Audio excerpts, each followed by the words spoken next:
Martina, and the title of my speech is there a dark side to electric vehicles? Um, so we all know electric vehicles are now becoming super popular because they say they're very good for the environment.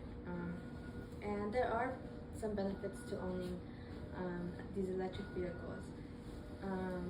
Matt Pressman, he wrote an article called The Top 5 Pros and Cons of Owning a Tesla.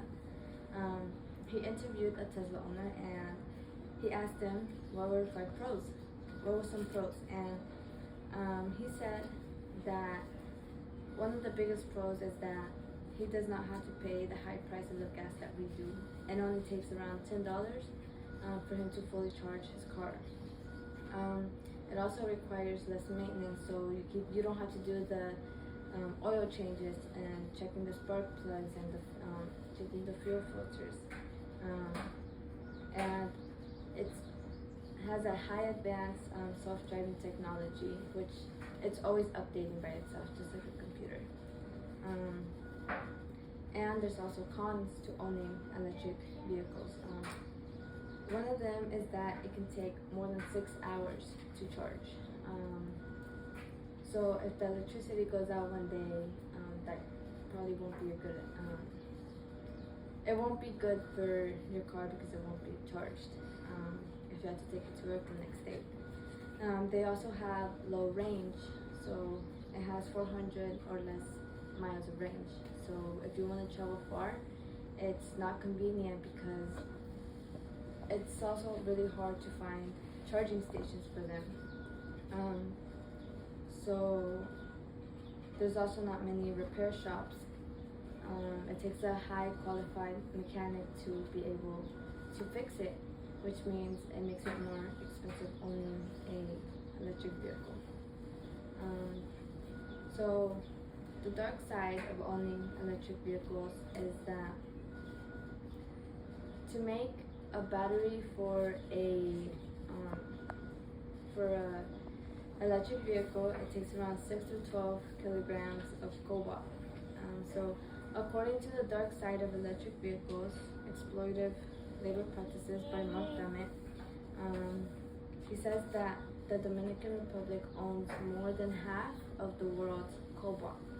And so the Dominican Republic is a really poor country that has had really, really bad leaders.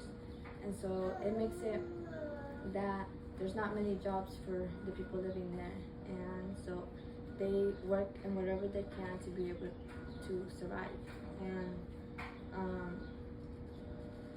the Amnesty International organization worked with the Congolese AfroWatch, and they found that there was around 40,000 children working in these cobalt mines, and some of them were as young as 7 years old. They also saw that a lot of them were not wearing face masks, and it's very dangerous for them not to because it can lead to fatal lung disease. Also, a lot of the times these mines collapse and it leaves these people buried underground. So Dummett says that in 2012, the Organization for Economic Cooperation and Development laid out clear guidelines for companies sourcing cobalt and other minerals from high-risk areas like the DRC, which is the Dominican Republic. According to these guidelines, electric car manufacturers and battery makers should be able to say who their smelters or refiners are, and should make public their own assessment of whether the smelters' due diligence practices are adequate in identifying and addressing human rights risks and abuses. So these car manufacturers are not wanting to say the truth, and even though we know that they are using cobalt from the Dominican Republic and exploiting these children and not helping, they're not saying it out loud, even though they should be. So owning an electric vehicle is very good for the environment because it reduces air pollution, but also these car manufacturers are exploiting these children working in these mines.